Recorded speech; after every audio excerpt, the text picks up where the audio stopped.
మా latest videos కోసం మా ఈ తెలుగు న్యూస్ ఛానల్ సబ్స్క్రైబ్ చేసి గంట సింబల్ యాక్టివేట్ చేసుకోండి. మీ ఇంట్లో తులసి మొక్క పదే పదే ఎండిపోతోందా? అయితే గుండె ధైర్యం తెచ్చుకుని ఈ వీడియో చూడండి. మన హిందూ ధర్మంలో తులసి మొక్కకు ఇచ్చే స్థానం గురించి ఎంత చెప్పినా తక్కువే అవుతుంది. అసలు తులసి మొక్క లేని హిందూ ఇల్లు ఉండదు అనడంలో ఎలాంటి అతిశయోక్తి లేదు. ఎందుకంటే తులసి కేవలం ఒక మొక్క మాత్రమే కాదు, సాక్షాత్తు ఆ మహాలక్ష్మి స్వరూపమని మనం బలంగా నమ్ముతాము. మన పెద్దలు చెబుతూ ఉంటారు, ఇంట్లో తులసి మొక్క కళకళలాడుతూ ఉంటే ఆ ఇంట్లో సుఖశాంతులు వెల్లివిరుస్తాయని. అదే సమయంలో ఆ మొక్క పదే పదే ఎండిపోతూ ఉంటే మనసులో ఏదో తెలియని ఆందోళన మొదలవుతుంది. చాలామందికి వచ్చే సందేహం ఏమిటంటే, మేము ఎంతో భక్తితో మొక్కను తెచ్చుకున్నాము, దానికి రోజు నీళ్లు పోస్తాము, దీపం పెడతాము, కానీ ఎందుకో తెలియదు, కొద్ది రోజుల్లోనే ఆ మొక్క వాడిపోయి ఎండిపోతుంది. ఇది మాకు ఏదైనా కీడు జరుగుతుందని సంకేతమా అని భయపడుతుంటారు. ఇలాంటి ఆందోళనలు మీకున్నాయా? అయితే మీరు ఏమాత్రం భయపడకుండా గుండె ధైర్యం తెచ్చుకొని ఈ వీడియోను చివరి వరకు చూడండి. ఎందుకంటే ఈరోజు ఈ వీడియోలో తులసి మొక్క ఎండిపోవడానికి గల ఆధ్యాత్మిక కారణాలు, వాస్తు దోషాలు మరియు మనం తెలియకుండా చేసే చిన్న చిన్న తప్పుల గురించి చాలా వివరంగా లోతుగా తెలుసుకుందాం. ఫ్రెండ్స్, ఈ వీడియోను ఎక్కడా స్కిప్ చేయకుండా చివరి వరకు చూడండి. సగం సగం చూస్తే ఏమీ అర్థం కాదు. మిడిమిడి జ్ఞానం అనర్థాలకు దారితీస్తుంది గనుక ఖచ్చితంగా వీడియోని చివరి వరకు చూడండి. అంతకంటే ముందు కామెంట్ బాక్స్లో శ్రీమాత్రే నమః అని టైప్ చేయండి. పురాణాల ప్రకారం తులసి మొక్కకు అత్యంత పవిత్రమైన స్థానం ఉంది. తులసిని వృంద అని కూడా పిలుస్తారు. పూర్వం బృంద అనే మహాపతివ్రత విష్ణుమూర్తి అనుగ్రహం వల్ల తులసి మొక్కగా అవతరించింది. అందుకే తులసి మొక్క ఉన్న చోట శ్రీ మహాలక్ష్మి స్వరూపం నివాసం ఉంటాడని, ఎక్కడైతే విష్ణువు ఉంటాడో అక్కడ లక్ష్మీదేవి కొలువై ఉంటుందని మన పెద్దలు చెబుతుంటారు. శాస్త్రాల ప్రకారం ఇంట్లో తులసి మొక్క పదే పదే ఎండిపోవడం అనేది రాబోయే ఏదైనా కష్టానికి లేదా ఇంట్లో పేరుకుపోయిన ప్రతికూల శక్తికి, అంటే నెగిటివ్ ఎనర్జీకి ఒక ముఖ్యమైన సంకేతమని చెప్పవచ్చు. తులసి మొక్కకు ఒక అద్భుతమైన శక్తి ఉంది. అది తన చుట్టూ ఉన్న పరిసరాల్లోని దుష్ట శక్తులను, చెడు తరంగాలను గ్రహించగలదు. ఏదైనా విపత్తు మన ఇంటిపైకి లేదా మన కుటుంబ సభ్యులపైకి వచ్చే ముందు ఆ పవిత్రమైన తులసి మొక్క ఆ ప్రభావాన్ని తీసుకుని మనల్ని రక్షించడానికి ప్రయత్నిస్తుంది. ఆ క్రమంలోనే అది తన ప్రాణాలను వదిలేసి ఎండిపోతుంది. అంటే ఆ మొక్క ఎండిపోవడం ద్వారా మీకు ఒక హెచ్చరికను పంపుతోంది అని మనం అర్థం చేసుకోవాలి. అంతేకాకుండా ఇంటిపై నరదృష్టి లేదా దిష్టి ఎక్కువగా ఉన్నప్పుడు కూడా తులసి మొక్క దాని ప్రభావాన్ని తట్టుకోలేక ఎండిపోయే అవకాశం ఉంటుంది. నరుని దృష్టి సోకితే నల్లరాయి కూడా పగులుతుంది అంటారు కదా. అలాంటప్పుడు సున్నితమైన తులసి మొక్క ఆ దిష్టిని తట్టుకోవడం కష్టమే అవుతుంది. అందుకే తులసి మొక్క ఎండిపోతున్నప్పుడు మనం భయపడటం కంటే మన ఇంటి వాతావరణాన్ని మార్చుకోవడంపై దృష్టి పెట్టాలి. ఇవి తులసి మొక్క ఎండిపోవడానికి గల ఆధ్యాత్మిక కారణాలు. అలాగే తులసి మొక్క దగ్గర కొన్ని తప్పులని, పొరపాటును కూడా చేయకూడదని శాస్త్రాలు చెప్తున్నాయి. ఇందులో మొదటిది మరియు అతి ముఖ్యమైనది ఆదివారం నాడు నీళ్లు పోయడం. వినడానికి ఇది కొంచెం వింతలా అనిపించవచ్చు, కానీ పురాణ గాథల ప్రకారం ఆదివారం నాడు తులసిదేవి తన భర్త అయిన శ్రీ మహావిష్ణువు కోసం కఠినమైన ఉపవాసం ఉంటుంది. ఆ రోజున ఆమె నిశ్చలమైన ధ్యానంలో, విశ్రాంతిలో ఉంటుంది. కాబట్టి ఆదివారం నాడు తులసి మొక్కకు నీళ్లు పోయడం కానీ, ఆకులను కోయడం కానీ, మొక్కను తాకడం కానీ మహాదోషంగా పరిగణించబడుతుంది. ఇలా చేయడం వల్ల తులసిదేవి ధ్యానానికి భంగం కలుగుతుందని, దానివల్ల మొక్క ఎండిపోవడమే కాకుండా ఇంటి ఆర్థిక పరిస్థితి కూడా దెబ్బతినే ప్రమాదం ఉందని శాస్త్రాలు హెచ్చరిస్తున్నాయి. అలాగే నెలసరి సమయంలో మహిళలు తులసి మొక్కను తాకడం కూడా మరో ముఖ్యమైన విషయం. నెలసరి సమయంలో శరీరంలో కొన్ని రకాల ఉష్ణోగ్రతలు మరియు హార్మోన్ల మార్పులు జరుగుతుంటాయి. ఆ సమయంలో వెలువడే తరంగాలు అత్యంత సున్నితమైన తులసి మొక్కపై ప్రభావం చూపుతాయని, దానివల్ల మొక్క త్వరగా వాడిపోయే అవకాశం ఉంది. తులసి మొక్క ఆరోగ్యం గురించి మాట్లాడుకుంటే మనం ఇంకొక ముఖ్యమైన పొరపాటును గమనించాలి. అది తులసి మొక్కకు ఎక్కువ నీళ్లు పోయడం లేదా తక్కువ నీళ్లు పోయడం. చాలామంది భక్తితో రోజుకు 2-3 సార్లు బిందెలతో నీళ్లు కుమ్మరిస్తారు. తులసి మొక్కకు తేమ ఉండాలి, కానీ నీరు ఎప్పుడూ నిల్వ ఉండకూడదు. కుండీలో నీరు నిలిచిపోతే వేర్లు కుళ్ళిపోయి మొక్క చనిపోతుంది. అలాగే ఎండలో పెట్టి అసలు నీళ్లు పోయకపోయినా అది తట్టుకోలేదు. ముఖ్యంగా ఎండాకాలంలో తులసిని కాపాడుకోవడం ఒక సవాలుతో కూడుకున్న పని. ఇక వాస్తుపరంగా చూస్తే తులసి మొక్కను ఉంచే దిశ అనేది దాని ఆరోగ్యానికి మరియు మీ ఇంటి అభివృద్ధికి చాలా కీలకం. చాలామంది తెలియక తులసి మొక్కను దక్షిణ దిశలో పెడుతుంటారు. వాస్తుశాస్త్రం ప్రకారం దక్షిణ దిశ అనేది యమధర్మరాజుకు మరియు పితృదేవతలకు సంబంధించినది. ఈ దిశలో తులసిని ఉంచడం వల్ల మొక్కకు కావలసిన సానుకూల సౌరశక్తి లభించదు. ఫలితంగా మొక్క లోపల జీవశక్తి తగ్గి ఎండిపోతుంది. ఇది మొక్క ఆరోగ్యానికే కాదు, మీ ఇంట్లో ఉన్న వారికి కూడా ఆర్థిక ఇబ్బందులను, మానసిక అశాంతిని కలిగిస్తుంది. తులసి మొక్కను ఎప్పుడూ తూర్పు లేదా ఉత్తర దిశలో మాత్రమే ఉంచాలి. అందులోనూ ఈశాన్యం వైపు ఉంచడం సర్వశ్రేయస్కరం. ఎందుకంటే ఈ దిశల నుండి వచ్చే స్వచ్ఛమైన గాలి, లేత సూర్యరశ్మి మరియు ప్రాణవాయువు మొక్కకు ఎంతో బలాన్నిస్తాయి. మొక్క చుట్టూ ఎప్పుడూ పరిశుభ్రంగా ఉండేలా చూసుకోవాలి. ఎక్కడ పడితే అక్కడ చెప్పులు వదిలేయడం, చెత్తను వేయడం, మురికి నీటిని మొక్క దగ్గర పారబోయడం వంటివి చేస్తే తులసిమాత ఆ ఇంట్లో ఉండటానికి ఇష్టపడదు. మరి ఎండిపోతున్న మొక్కను మళ్ళీ ఎలా బతికించాలి, లేదా మొక్క ఎప్పుడు పచ్చగా ఉండాలంటే ఏం చేయాలో ఇప్పుడు వివరంగా తెలుసుకుందాం. ముందుగా మీరు గమనించాల్సింది మంజరి. తులసి మొక్కకు మంజరి అంటే పూల గెలలు ఎక్కువగా వస్తే ఆ మొక్క తన శక్తినంతా ఆ గింజల తయారీకి ఉపయోగిస్తుంది. దీనివల్ల మొక్కలో ఉన్న సారమంతా అయిపోయి అది త్వరగా ముదిరిపోయి ఆకులు రాలిపోయి ఎండిపోవడానికి సిద్ధమవుతుంది. శాస్త్రాల ప్రకారం మంజరి రావడం అంటే తులసి మాత భారం మోస్తున్నట్టు లెక్క. ఒక తల్లి తన బిడ్డలను మోస్తున్నప్పుడు ఆమెకు ఎంత భారంగా ఉంటుందో తులసికి కూడా ఆ మంజరి గింజలు అంత భారంగా అనిపిస్తాయి. అందుకే ఆ మంజరి ముదిరిపోయి నల్లగా మారకముందే వాటిని జాగ్రత్తగా కత్తెరతో కాకుండా, చేతి గోళ్లతో కాకుండా సున్నితంగా తుంచి శ్రీ మహావిష్ణువు లేదా కృష్ణుడి పాదాల దగ్గర ఉంచి పూజించాలి. ఇలా మంజరిని ఎప్పటికప్పుడు తీసివేయడం వల్ల మొక్కపై భారం తగ్గి అది మళ్ళీ కొత్త ఆకులతో పచ్చగా చిగురిస్తుంది. ఇదొక అద్భుతమైన చిట్కా.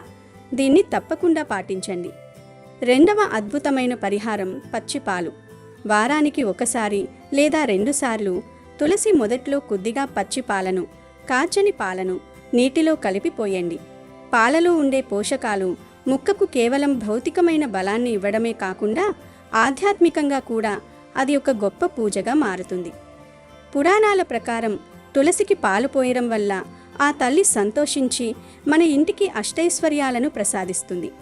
పాలు పోయడం వల్ల నేలలో ఉన్న సూక్ష్మజీవుల పనితీరు మెరుగుపడి మొక్క మళ్ళీ చిగురించడానికి ఎంతో సహాయపడుతుంది. ఇక మూడవది పసుపు నీరు.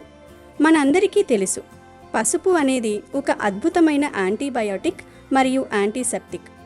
తులసి మొక్కకు తరచుగా చీడపీడలు పడుతుంటాయి. ముఖ్యంగా తెల్లటి పురుగు మీలీ బగ్స్ ఆకుల కింద చేరుతుంది. ఇవి మొక్కలోని రసాన్ని పీల్చేసి మొక్కను ఎండబెడతాయి. కొద్దిగా పసుపును నీటిలో కలిపి ఆ నీటిని మొక్కపై స్ప్రే చేయడం వల్ల లేదా నేరుగా మొదట్లో పోయడం వల్ల క్రిమికీటకాలు చనిపోయి మొక్క ఆరోగ్యంగా కలకలలాడుతూ పెరుగుతుంది. అంతేకాకుండా తులసి కోటలో మట్టిని తరచుగా మార్చడం లేదా మట్టిని కొద్దిగా కిందకు మీదకు చేయడం, ఏరేషన్ వల్ల వేర్లకు గాలి తగిలి మొక్క వేగంగా పెరుగుతుంది. మరో ముఖ్యమైన విషయం ఏమిటంటే తులసి మొక్కలు 2 రకాలుంటాయి. ఒకటి రామ తులసి, రెండవది కృష్ణ తులసి. రామ తులసి ఆకులు పచ్చగా ఉంటాయి.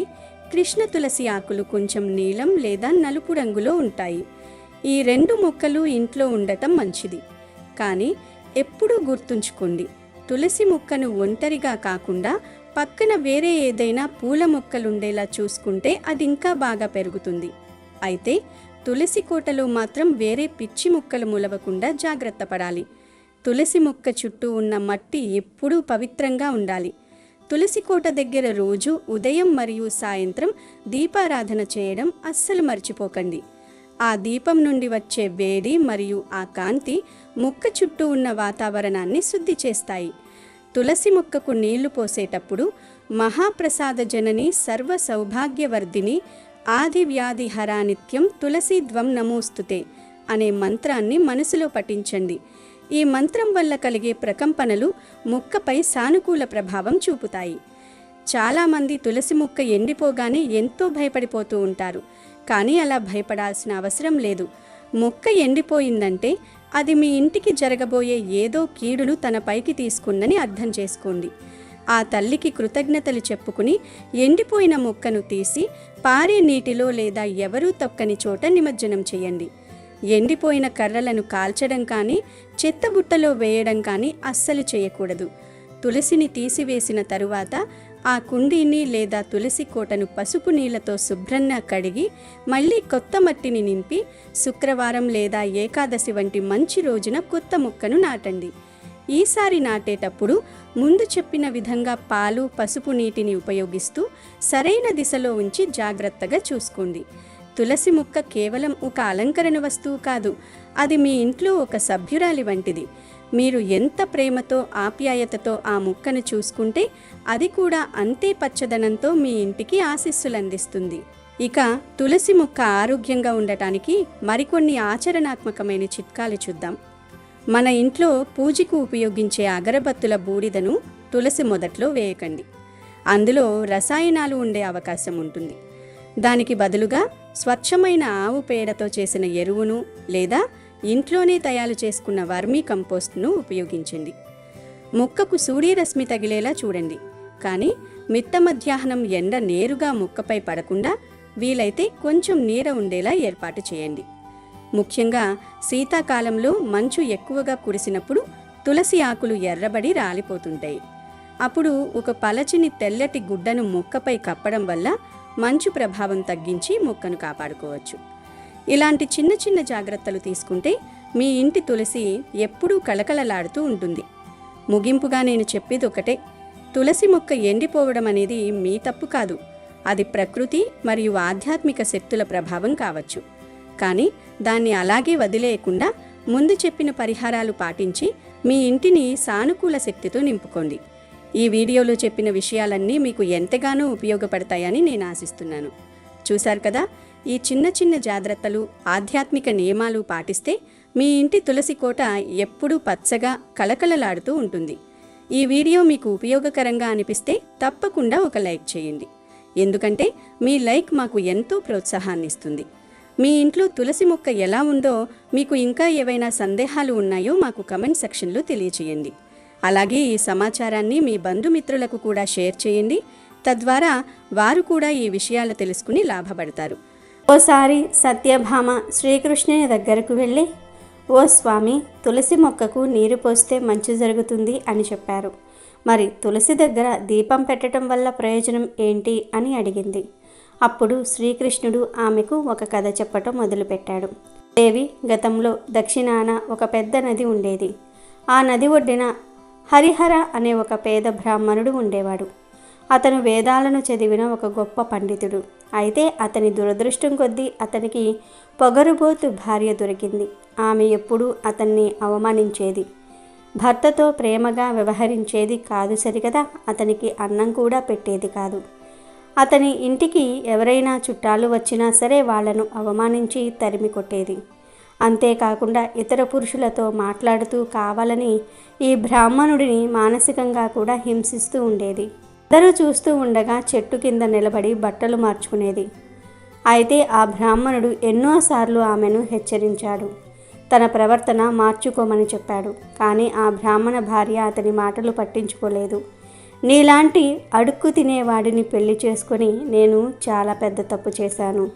నీలాంటి వాడితో బ్రతికే కంటే నరకానికి పోవటమే నాకు సుఖంగా ఉంటుంది అని అతనితో గొడవ పెట్టుకుంటూ ఉండేది. అంతేకాకుండా తన భర్త ముందే ఆమె వ్యభిచారం చేయటం కూడా మొదలుపెట్టేసింది. కామజ్వాలలతో రగిలిపోతూ ఆమె అందమైన వ్యక్తి కోసం పరితపించింది. కామంతో రగిలిపోతూ తన కామ దాహాన్ని తీర్చుకునేందుకు ఎవరినైనా పంపించమని సిగ్గు లేకుండా దేవుణ్ణి కూడా వేడుకుంటుంది. తన అందానికి సరిపోయే మగాడు కావాలి అని ఆమె ప్రార్థించింది. అటువంటి మగాళ్లను వెతుక్కుంటూ అడవిలోనికి వెళ్ళింది. అదే అడవిలో ఒక భయంకరమైన పులి తిరుగుతూ ఉంది. ఆ పులి చూపు ఈ బ్రాహ్మణ స్త్రీ మీద పడింది. వెంటనే ఆమెను తినడానికి పులి తన పంజాను విసిరింది. అయితే బ్రాహ్మణ మహిళ ఎంతగానో భయపడిపోతూ ఆ పులిని వేడుకుంది. తనను దయతో వదిలిపెట్టమని అడిగింది. అందుకు ఆ పులి ఒప్పుకోలేదు. ఈరోజు నువ్వు నాకు ఆహారంగా మారాలి అని ఈ ప్రకృతి నిన్ను నా దగ్గరకు పంపించింది అని ఆ మహిళతో చెప్పింది. ఆ పులి మాట్లాడుతూ ఉండటం చూసి ఆ మహిళ ఎంతగానో ఆశ్చర్యపోయింది. నువ్వు సాదాసీదా పులివి కాదు, ఇంతకీ నువ్వు ఎవరు? నిజం చెప్పు అని ఆ పులిని ప్రశ్నించింది. ఆమెను చంపి తినటం మానేసి తన జీవిత కథను చెప్పటం మొదలుపెట్టింది ఆ పులి. ఇలాంటి పాపాత్ములను తిన్నప్పుడే నాకు ఈ జన్మ నుండి విముక్తి లభిస్తుంది. నేను నీకు నా కథను చెప్తాను, శ్రద్ధగా విను అని ఆ పులి తన పూర్వజన్మ కథను చెప్పటం మొదలుపెట్టింది. ఒకప్పుడు దక్షిణ దిశ తీరంలో పవిత్రమైన నది ఉండేది. అక్కడే ఒక బ్రాహ్మణుడు నివసిస్తూ ఉండేవాడు. ఎన్నో పుణ్యాలు చేసుకునే ఆ బ్రాహ్మణుడి కడుపున నేను పుట్టాను. అయితే నాకు బ్రాహ్మణుడు సద్గుణాలు రాలేదు. నాలో ధనాన్ని సంపాదించాలి అనే కోరిక పెరిగిపోయింది. దాంతో నేను అక్రమ మార్గంలో ధనాన్ని సంపాదించటం మొదలుపెట్టాను. యాగాలు నిర్వహించాను, కానీ వాటికి కూడా ధనాన్ని ఆశించాను. ఎన్నో పాపపు పనులు చేస్తూ పాపాత్ముల కోసం యజ్ఞాలు కూడా చేసి వాళ్ళ నుండి విలువైన దానాలు స్వీకరించాను. ఇలా సమయం గడిచిపోతూ ఉంది. నేను ముసలివాడినైపోయాను, కానీ నా మనసులో మాత్రం ధనాన్ని సంపాదించాలి అని అత్యాశ పోలేదు. ఓ రోజు నది ఒడ్డుకు వెళ్ళి కొంతమంది పండితులతో కలిసి సక్రమమైన పూజా విధానంలో కాకుండా తప్పుడు మంత్రాలు చదువుతూ పూజలు చేశాను. కానీ అదే సమయంలో ఒక వీధి కుక్క నా దగ్గరకు వచ్చింది. దాన్ని నేను తరిమి కొట్టాను, కానీ అది నా కాళ్లను కొరికేసింది. కుక్క కాటు వలన నేను కొన్ని రోజులకు చనిపోయాను. నేను చనిపోయిన తర్వాత యమదూతలు ప్రత్యక్షమయ్యారు. ఇటువంటి పాపాలు చేయటం వల్ల నాకు యమలోకంలో ఎన్నో శిక్షలు వేశారు. కొన్ని వేల సంవత్సరాల పాటు శిక్షలు అనుభవించిన తర్వాత తిరిగి నాకు ఇలా పులి రూపంలో జన్మ లభించింది. నా పూర్వజన్మ గురించి నాకు బాగా తెలుసు కాబట్టి నేను పుణ్యాత్ములను చంపుకు తినను అని ఒక ప్రతిజ్ఞ చేసుకున్నాను. కానీ నీలాంటి పాపాత్ములైన వాళ్ళను మాత్రం చంపి తింటే ఖచ్చితంగా నా పాపాలకు ప్రాయశ్చిత్తం అవుతుంది. ఇలా చెప్పిన తర్వాత ఆ పులి ఆ మహిళను చంపి తినేసింది. ఆ తర్వాత ఆమెను యమదూతలు తీసుకుని వెళ్ళారు. నరకానికి వెళ్ళిన తర్వాత ఆమెను యముడు ముందు నిలబెట్టారు. ఆమె పాపకర్మలు చూసి చిత్రగుప్తుడు సైతం ఆశ్చర్యపోయాడు. ఆమె వ్యభిచారం చేయటమే కాకుండా భర్తను, అత్తమామలను నానా రకాలుగా హింసించి ఎన్నో పాపాలు చేసింది అని తెలిసి ఆమెకు ఘోరమైన శిక్షలు విధించారు. ఎన్నో సంవత్సరాల పాటు అగ్నిగుండంలో ఆమెను కాల్చివేశారు. ఆ తర్వాత ఆమె ఒక చండాలుడి ఇంట జన్మించింది. ఎలాంటి దాన ధర్మాలు, హిందూ సాంప్రదాయాలు తెలియని ఇంట్లో పుట్టడం వల్ల ఆమె 20 సంవత్సరాల వరకు కూడా ఎన్నో అవస్థలు పడుతూ బ్రతికింది. ఆ తర్వాత ఆమె ఒక నది ఒడ్డుకు వెళ్ళినప్పుడు అక్కడ కొంతమంది స్త్రీలు తులసి మొక్క ముందు దీపం వెలిగించటం చూసింది. ఆడవాళ్ళందరూ తులసి మొక్కకు ఎందుకు పూజలు చేస్తూ ఉన్నారు అని ఆమె ఆశ్చర్యపోతూ వాళ్లను వివరాలు కనుక్కుంది. తులసిని పూజించటం వల్ల సర్వపాపాలు తొలగిపోతాయి అని తెలిసిన తర్వాత ఆమె కూడా తులసి ముందు దీపం పెట్టడం ప్రారంభించింది. ఇలా రోజులు గడిచిపోతూ ఉండగా ఒకరోజు అనుకోకుండా ఆమెకు అనారోగ్యం వచ్చింది. నిమిషాల్లో ఆమె చనిపోయిన తర్వాత ఆమె ఆత్మను నరకానికి తీసుకువెళ్ళడానికి యమదూతలు వచ్చారు. ఆమెను వాళ్ళు నరకానికి తీసుకువెళ్తూ ఉండగా వైకుంఠ ద్వార పాలకులు యమదూతలను అడ్డుకున్నారు. మమ్మల్ని ఎందుకు అడ్డుకుంటూ ఉన్నారు అని యమదూతలు వైకుంఠ ద్వార పాలకులను ప్రశ్నిస్తే అందుకు ద్వారపాలకులు, ఈ మహిళ ఎన్నో సంవత్సరాల పాటు తులసి మొక్క దగ్గర దీపం వెలిగించింది, పూజలు చేసింది, కాబట్టి ఆమె చేసుకున్న సర్వ పాపాలు, జన్మ జన్మల పాపాలు కూడా తొలగిపోయాయి అని ద్వారపాలకులు చెప్పారు. తులసి మొక్కను పూజిస్తే ఇలాంటి ఫలితం ఉంటుంది అని తెలియని యమదూతలు ఆశ్చర్యపోతూ మరిన్ని వివరాలు అడిగారు. అప్పుడు వైకుంఠ ద్వార పాలకులు తులసి గురించి ఇలా చెప్పసాగారు. తులసి శ్రీముఖి శివే పాపహరిణి పుణ్యతే నమస్తే నారదనుతే నమో నారాయణ ప్రియే అని జపిస్తూ తులసి కోట ముందు రోజు ఎవరైతే దీపం వెలిగిస్తూ ఉంటారో వాళ్లకు సర్వ సౌఖ్యాలు కలుగుతాయి అని, వాళ్ళ పాపాలన్నీ కూడా తొలగిపోతాయి. అంతేకాకుండా తులసి మొక్కను పూజిస్తూ ఉన్నప్పుడు విష్ణుమూర్తిని కూడా స్మరించుకుంటూ ఓం నమో భగవతే వాసుదేవాయ అనే మంత్రాన్ని జపిస్తూ ఉండాలి. ప్రతినిత్యం సూర్యాస్తమయ సమయంలో, సూర్యోదయ సమయంలో కూడా తులసిమాత ముందు దీపాన్ని వెలిగించి విష్ణుమూర్తిని స్మరిస్తే ఎంతో పుణ్యం లభిస్తుంది. సకల జన్మల పాపాలు కూడా తొలగిపోతాయి. వ్యభిచారం చేస్తూ భర్తను హింసించిన ఈ స్త్రీ ఏ విధంగా అయితే తన కర్మ ఫలితం నుండి తప్పించుకుందో అదేవిధంగా తులసిమాతను పూజించి గౌరవిస్తే ఎంతో శుభం కలగటమే కాకుండా ఇంట్లో కూడా శాంతి సౌఖ్యాలు కలుగుతాయి. తులసి మాత ముందు నెయ్యితో చేసిన దీపం కానీ నువ్వుల నూనెతో కానీ దీపం వెలిగించుకోవాలి. ముఖ్యంగా ఆవు నెయ్యితో దీపం వెలిగించటం వల్ల అత్యంత శుభ ఫలితం కలుగుతుంది. ఒకవేళ ఆవు నెయ్యి కొనుక్కునే స్తోమత లేకపోతే అటువంటి సమయంలో నువ్వుల నూనెతో దీపం వెలిగించుకోవటం వల్ల పాపకర్మలతో పాటు శనిపీడ కూడా తొలగిపోతుంది. నెగిటివ్ ఎనర్జీని తొలగించుకోవడానికి కూడా నువ్వుల నూనె దీపం పనికి వస్తుంది. 7 జన్మల పుణ్యం లభించాలి అంటే తులసిమాత ముందు దీపం వెలిగించుకోవాలి. అలా వెలిగించటం వలన దారిద్ర్యం దరిదాపుల్లోనికి కూడా రాదు. ఇంట్లో కూడా ఎప్పుడూ సుఖ సంతోషాలే ఉంటాయి. తులసి వద్ద దీపం వెలిగించటం వల్ల పితృదోషం, కాలసర్ప దోషం వంటి దోషాలు కూడా నశిస్తాయి. మన ఆత్మ శుద్ధి చేయబడటం వల్ల మన పాపాలు ప్రాయశ్చిత్తమవుతాయి. ముఖ్యంగా జీవితపు చివరి రోజుల్లో ఉన్న వ్యక్తి తులసి మొక్క ముందు దీపం వెలిగించి శ్రీ మహావిష్ణువును స్మరిస్తే వాళ్లకు మోక్షం ప్రాప్తిస్తుంది.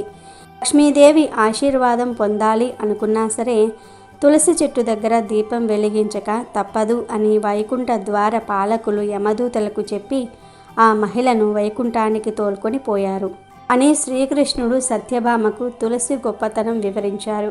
కాబట్టి మీరు కూడా నిత్యం తులసి పూజ చేసి శుభాలను పొందండి. అమెజాన్లో బెస్ట్ డిస్కౌంట్స్ కోసం వీడియో డిస్క్రిప్షన్లో లింకు ఉంది, చూడండి. అలాగే మా టెలిగ్రామ్ ఛానల్ సబ్స్క్రైబ్ చేసుకోండి.